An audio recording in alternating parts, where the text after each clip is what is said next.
ABC News Chief White House Correspondent Jonathan Karl from his office, which I'm coming to know quite well. Your book is over the shoulder right there, front row at the Trump Show. John, what is it like to not physically be conventioning? This is totally bizarre. Look, for every election cycle since 1992, I've been at least one of the conventions. So to not be there in person is strange, and I really miss them. I mean, we like to complain about the conventions, but I love them. I mean, you got all of the political world gathered in one place, for a week, and it's really sad that it's not happening. The sports world is grappling with audiences. Hollywood is grappling with audiences. Are they going to insert crowd applause, at this convention? Well, here's the thing. So every one of these speeches, and I asked this just of the Democrats that are organizing their convention, not a single speech is going to have an actual in-person audience. I mean, a politician feeds off the energy of the crowd. So they're going to try different things. It's kind of like the NBA with those, the screens with the audiences. There's going to be live remotes all around the country, people watching in drive-in movie theaters and that kind of stuff.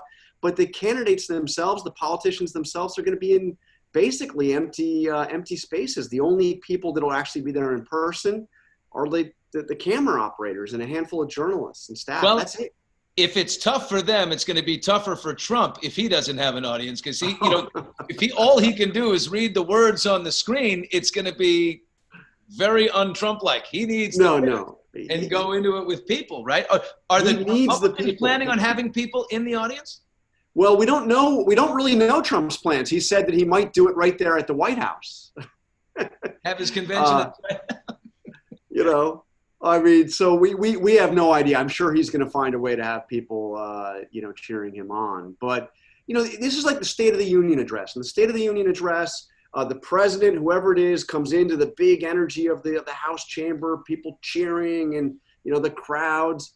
And then the response comes from the party out of power, and it's usually a politician sitting in an empty room. And it never, ever has the energy of the State of the Union address. And now everybody is that challenger basically in an empty room.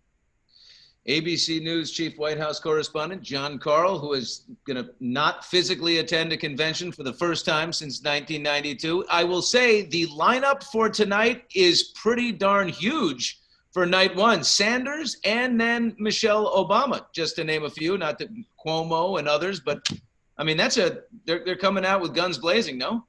Yeah, no, well, think about it this way. The Democrats have basically known that they would not have a real in-person convention for at least 3 months, really even longer than that. So they have been planning meticulously for something that would basically be a television show, all on video. And they've been planning this thing. This is going to be an elaborate event. I mean, it's hard to do in a convention without a crowd. But if you've got 3-4 months of planning and you've got all the creative minds associated with your side helping you do it, they should be able to pull off something pretty impressive. On the other side, the Republicans have been clinging to the hope of having a real in-person convention until just a couple of weeks ago. Trump could easily say, the day before, all right, listen, here's what I want to do. And they're all going to be like, help. Exactly, exactly. I wonder, given the lineup here, it's pretty impressive. They've got some celebrity involvement as well. Do you think Hollywood is producing this convention? They've got a lot of Hollywood help. They've got a lot of big stars. I mean, Billie Eilish is going to be in the part of the program. I mean, they got everything. Speaking of big stars, did you happen to catch Joe Biden's interview with Cardi B this morning online? Yeah, I would call that a non-traditional interview.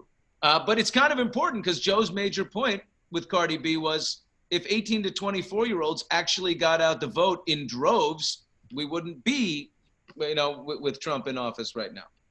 Yeah, well, and it's true. I mean, Trump got into office largely off of senior citizens. I mean, that was the older the voting group got, the bigger the percentage went for Donald Trump. And try to find somebody 18 to 24 that's voting for Donald Trump. It's not easy. You can do it, but it's not easy. Thank you for watching. If you want more extra, hit the subscribe button and the bell so you'll never miss a video.